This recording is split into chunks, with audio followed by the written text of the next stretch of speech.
afternoon, everyone. Again, my name is Karen Summerville. I'm the Education Coordinator at the Creative Alliance. The Creative Alliance is a multi-purpose art space in Southeast Baltimore. It's located in what used to be a movie theater that was built in the 30s. And the neighborhood still thinks it's a movie theater. We're trying to work on that. But a lot of people know that we're an art center and utilize our services.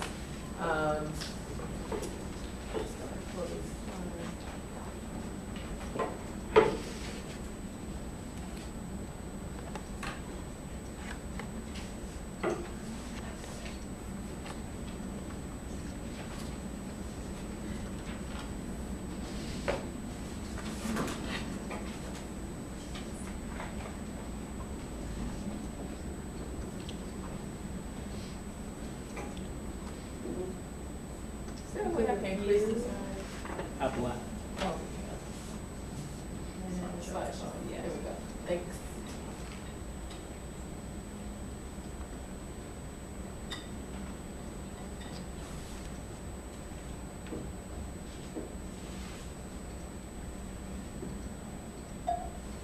Okay.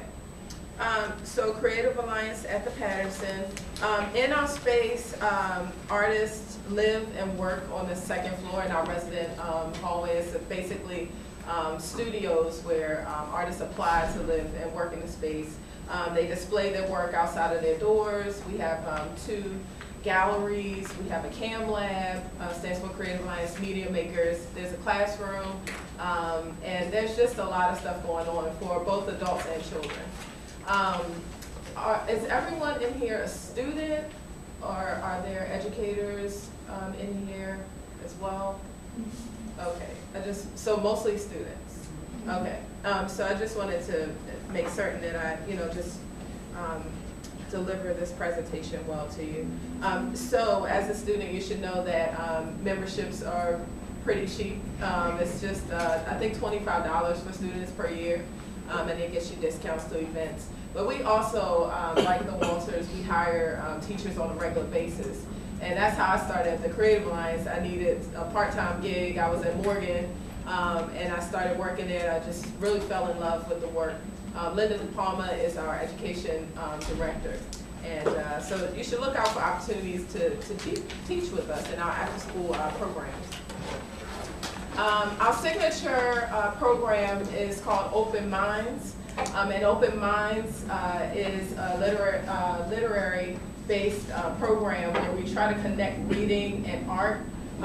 Teachers come into the after-school setting. It could be a painting class, it could be a music production class, or breakdancing, and they bring in some type of book or article, read some passages, and students make a connection to the stories, whether they connect to the main character or the sequence of events match their lives, and then they make artwork based on what they've heard. They also take turns reading. They bring in articles sometimes, but they translate this understanding into visual arts. Here, our teachers brought in a visiting artist. We always reach out to artists that are right here in Baltimore to come out and speak to our students. So this is an artist, Minas, and he creates these really beautiful masks out of cardboard. There's a mask over here in the background. But he showed them how he made it, and then he had them recreate a mask similar to that, or one that looked exactly like them. And they had a lot of fun. Our whole philosophy of Open Minds is for the students to have an open mind. So we are breaking the walls. We have stepped away from the traditional practice of showing a prototype and saying, well, this is exactly how you do it, and these are the steps that you need to take. Rather, teachers present prototypes just as an example, but they encourage students to create their own steps with using available materials and how they will problem solve. And a lot of times we find that students in our programs, their teachers or parents, they're like, they're having so much trouble in school, but in this program they're really excelling. And I really believe that's because we encourage imaginative thinking and really allow them to be open and free with the decisions that they make. We just let them get really wild and crazy. This was just a photo shoot that the students did. This is at Patterson Park Library. We actually have a really great relationship with the Enoch Pratt Library.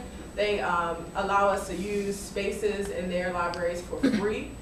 So this is definitely an in-kind donation that definitely helps us out a lot. But basically, they don't use their the bottom level of their library on Tuesdays and Thursdays. So from 4 to 6 every Tuesday and Thursday, we're in a space providing free after-school art programming. So it's really good to just know what's in your community, know who's there, know what spaces are available. Because a lot of times people would rather see children having a lot of fun rather than sitting at the computer and there's just another empty space waiting for another meeting or conference or whatever. So definitely utilize your neighborhood, get to know people around you.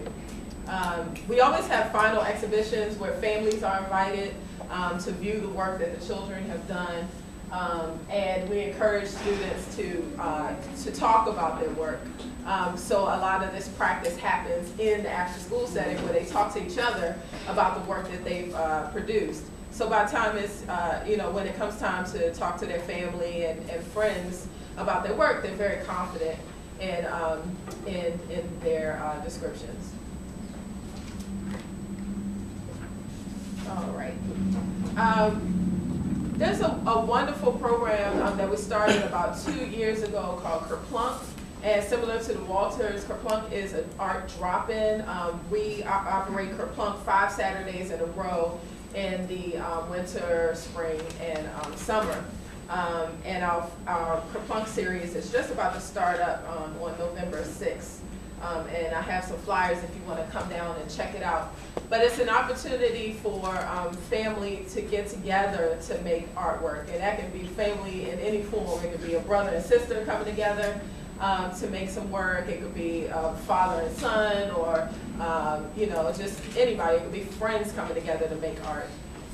But it's a way for us to get our neighbors into our center to better understand the exhibits that are up. And what better way to understand the work that you're viewing from professional artists than to imitate their style or use the materials that they've used. So these are the kind of topics that we cover in Kerplunk.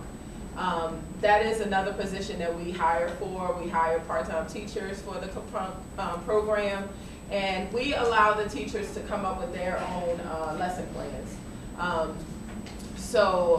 For example, just going to show how teachers are planning for this upcoming Kerplunk series to connect what will be on this on exhibit with art making. So this is work by Morgan Monceau, who is a local artist. He has work at the Smithsonian. He also has work at had work at the American Visionary Arts Museum. But he has a painting series called Divas. And a lot of students may know diva as like a performer or just some pop star that thinks they're God Almighty.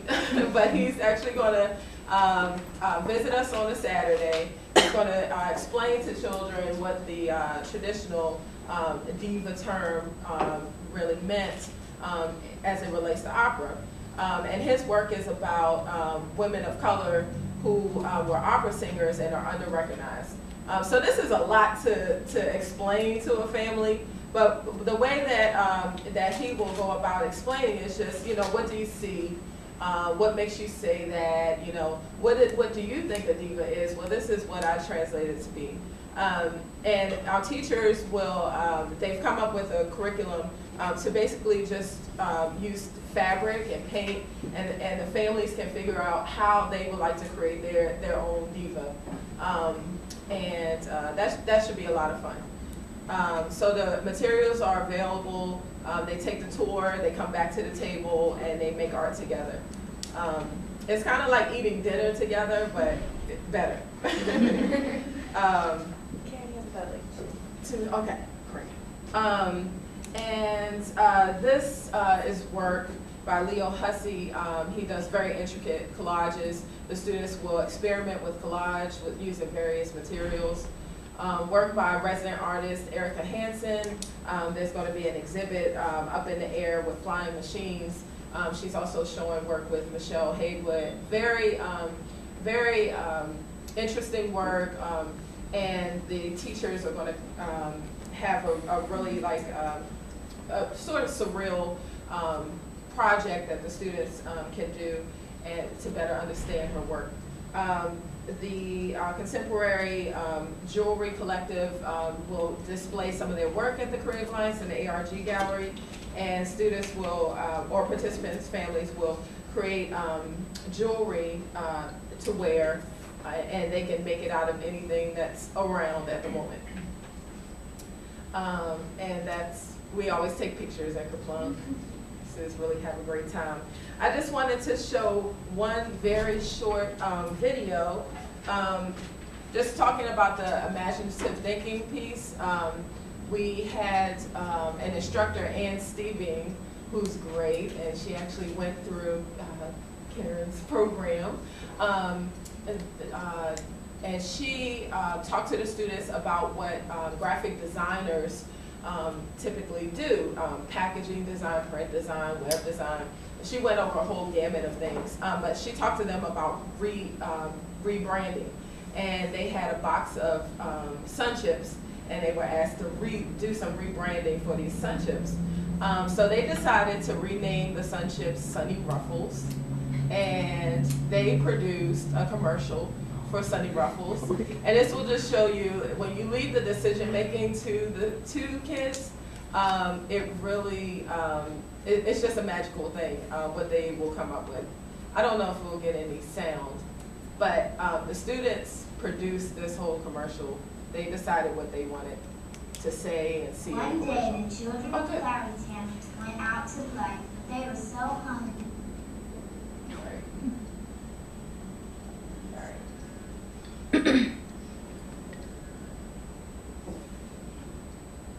One day, the children of Clarendon went out to play, but they were so hungry they stopped playing. I'm hungry. I wish we had something to eat. Before they knew it.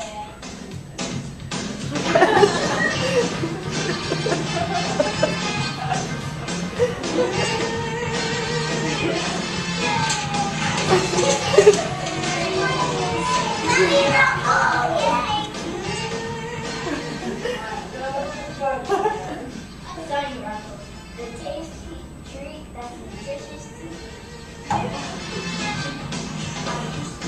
So I think if that commercial was on TV, Sunny Ruffles would sell out like crazy. But thank you for your time.